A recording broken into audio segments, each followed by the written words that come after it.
Halo teman-teman semua, pada kesempatan kali ini kita akan belajar mengenai struktur teks pidato persuasif dan ciri kebahasaan dari teks pidato persuasif. Sebelumnya, apa sih pidato persuasif itu? Jadi, pidato persuasif adalah suatu kegiatan menyampaikan ide, gagasan, atau pendapat yang dilakukan di depan umum dengan tujuan untuk mengajak atau mempengaruhi para pendengar agar mereka mau mengikuti ajakan si pembicara. Nah, sudah paham kan ya teman-teman semua? Nah, kita akan masuk ya ke pembahasan yang pertama, yaitu mengenai struktur teks pidato persuasif. Struktur teks pidato persuasif yang pertama adalah pembukaan. Pembukaan yang merupakan bagian awal dalam suatu pidato. Nah, ini terdiri dari salam pembuka. Contohnya yaitu Assalamualaikum warahmatullahi wabarakatuh. Salam sejahtera bagi kita semua. Yang kedua adalah ucapan penghormatan atau sapaan.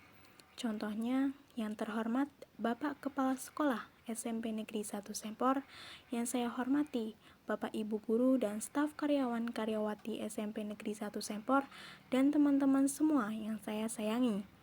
Yang ketiga adalah ucapan syukur dan terima kasih. Contohnya, puji syukur kehadirat Allah Subhanahu wa Ta'ala yang telah memberikan rahmat dan hidayahnya sehingga kita semua dapat berkumpul di sini dalam keadaan sehat tanpa kekurangan suatu apapun. Terima kasih kepada hadirin yang telah meluangkan waktu untuk hadir dalam acara pada hari ini. Kemudian, struktur teks pidato yang kedua adalah isi pidato. Isi pidato merupakan bagian yang penting karena dalam isi pidato ini mengandung inti dari sesuatu yang akan disampaikan dan dibicarakan. Pada bagian ini, pembicara akan menjelaskan secara detail dan jelas mengenai apa yang disampaikan kepada pendengar. Struktur teks pidato yang ketiga adalah penutup, yang merupakan bagian akhir dalam pidato. Dalam penutup ini, pidato yang baik biasanya berisi mengenai hal-hal sebagai berikut. Yang pertama adalah simpulan secara ringkas dari materi yang dijelaskan. Yang kedua, permintaan maaf kepada pendengar jika ada salah dalam berkata dan menyinggung pendengar. Contohnya, demikian yang dapat saya sampaikan, apabila ada kesalahan dalam bertutur kata, saya mohon maaf. Yang ketiga adalah salam penutup. Contohnya yaitu wassalamualaikum warahmatullahi wabarakatuh. Kemudian kita masuk ke pembahasan yang kedua mengenai ciri kebahasaan teks pidato persuasif. Ciri kebahasaan teks pidato persuasif yang pertama adalah kalimat aktif, yaitu suatu kalimat yang memiliki subjek aktif dan melakukan kegiatan atau aktivitas tertentu. Contohnya, saya akan menyampaikan pidato tentang lingkungan. Yang kedua adalah kata tugas. Kata tugas merupakan salah satu jenis kelompok kata dalam tata bahasa Indonesia yang terdiri dari kata depan, kata sambung, kata sandang, dan kata seru. Yang ketiga adalah kata emotif. Kata emotif merupakan kosakata yang berhubungan dengan perasaan yang bisa membuat audiens atau pendengar tersentuh. Contohnya, mari kita jaga lingkungan kita dari sampah masyarakat. Yang keempat adalah kosakata bidang ilmu atau istilah, yang merupakan kosakata yang sangat sering digunakan dalam bidang keilmuan. Contohnya, fotosintesis, diagnosis, reboisasi, dan lain sebagainya. Yang kelima adalah sinonim. Sinonim adalah bentuk persamaan atau padanan makna kata yang diucapkan. Yang keenam adalah kata benda abstrak.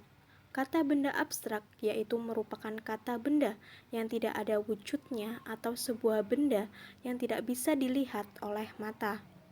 Contohnya yaitu kata kerja yang berubah menjadi kata benda. Contohnya, mengolah menjadi pengolahan, mencari menjadi pencarian, membangun menjadi pembangunan, dan lain sebagainya.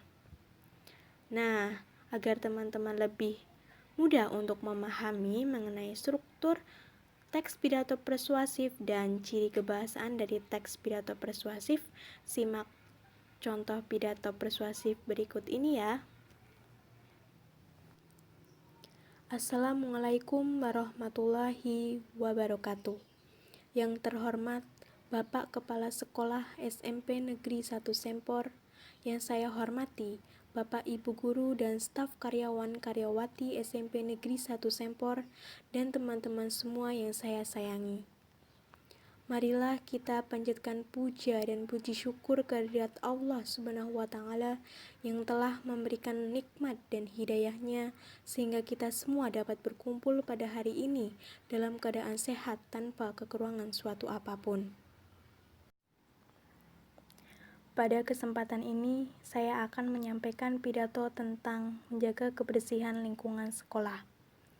Kita semua telah mengetahui bahwa lingkungan merupakan tempat hidup bagi semua makhluk hidup. Untuk itu, kita harus menjaga kelestarian lingkungan kita agar kita tetap dapat hidup dengan nyaman. Salah satu cara yang dapat dilakukan untuk menjaga lingkungan adalah menjaga kebersihannya. Menjaga kebersihan lingkungan dapat dimulai dengan hal-hal kecil, namun hal ini yang terkadang sulit untuk kita lakukan. Contohnya saja adalah membuang sampah pada tempatnya. Saat ini, kesadaran untuk menjaga kebersihan di kalangan kita sebagai siswa sangatlah kurang. Hal ini dapat dilihat dari lingkungan sekolah kita yang masih terdapat sampah yang berserakan, entah itu sampah plastik, makanan, minuman, atau sampah kertas. Padahal, tempat sampah yang disediakan sekolah sudah memadai. Di setiap sudut sekolah terdapat tempat sampah. Di depan kelas pun sudah terdapat tempat sampah. Namun, tidak adanya kesadaran kita untuk membuang sampah pada tempatnya sebagai wujud menjaga kebersihan lingkungan sekolah. Selain dengan membuang sampah pada tempatnya, kita dapat menjalankan piket kelas sebagai cara untuk menjaga kebersihan lingkungan sekolah. Kemudian, biasakanlah memilah sampah sesuai dengan kelompoknya sebelum memasukkan ke tempat sampah. Jenis sampah dibedakan menjadi 3, yaitu yang pertama adalah sampah basah, yaitu sampah yang mudah terurai dan membusuk. Contohnya, sisa makanan, sayur, buah-buahan, sampah kebun, dan sampah dapur.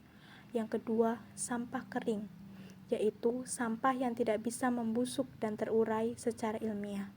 Contohnya, kertas, kardus, plastik, tekstil, karet, kaca, kaleng, dan lain sebagainya. Yang ketiga adalah sampah B3, bahan berbahaya dan beracun, yaitu sampah yang beracun dan bereaksi yang sangat membahayakan kesehatan dan kehidupan organisme. Contohnya adalah baterai, cat, pestisida, sampah rumah sakit, dan lain sebagainya. Namun, sampah yang disediakan oleh sekolah hanya terdapat 2 jenis, yaitu sampah basah dan sampah kering. Tetapi sangat disayangkan karena pada akhirnya sampah tersebut saat dibuang disatukan kembali. Jadi, kita akan sia-sia memilah sampah basah dan sampah kering kalau pada akhirnya disatukan kembali. Hal tersebut harus ada kerjasama antara pemerintah dan sekolah untuk membuang sampah basah dan sampah kering agar dapat mengurangi pencemaran lingkungan. Nah, untuk itu saya ingin menyampaikan sebuah pepatah, yaitu kebersihan adalah sebagian dari iman. Dengan ini saya berharap teman-teman semua peduli dan sadar dengan pentingnya menjaga kebersihan. Semoga pepatah tadi akan menjadi motivasi atau dorongan kita untuk tetap menjaga kebersihan lingkungan sekolah kita, agar kita tetap dapat dengan nyaman untuk melakukan kegiatan belajar. Demikian pidato yang dapat saya sampaikan. Apabila ada kesalahan dalam bertutur kata, saya mohon maaf. Atas perhatiannya, saya ucapkan terima kasih. Wassalamualaikum warahmatullahi wabarakatuh. Nah, dari contoh tadi, teman-teman semua lebih paham ya mengenai struktur teks pidato persuasif. Kita lanjut lagi untuk membahas mengenai ciri kebahasaan teks pidato persuasif dari contoh yang sudah teman-teman simak. Dari contoh tersebut, ciri kebahasaan teks pidato persuasif yang pertama yaitu kalimat aktif. Pada kalimat aktif ini dapat ditunjukkan oleh kalimat pada kesempatan ini saya akan menyampaikan pidato tentang menjaga kebersihan lingkungan sekolah. Kemudian yang kedua adalah kata tugas. Kata tugas tersebut ditunjukkan yaitu pada kata di sekolah, pada kata di sebagai kata depan.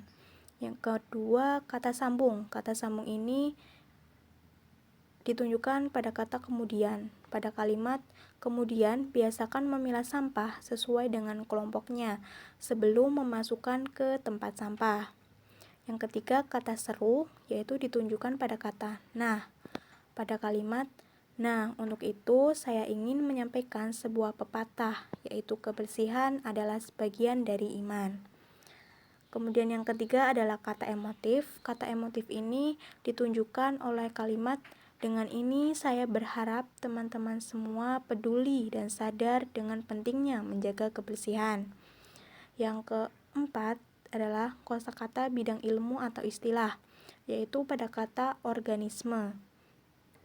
Yang kelima adalah sinonim, yaitu ditunjukkan pada kata motivasi atau dorongan.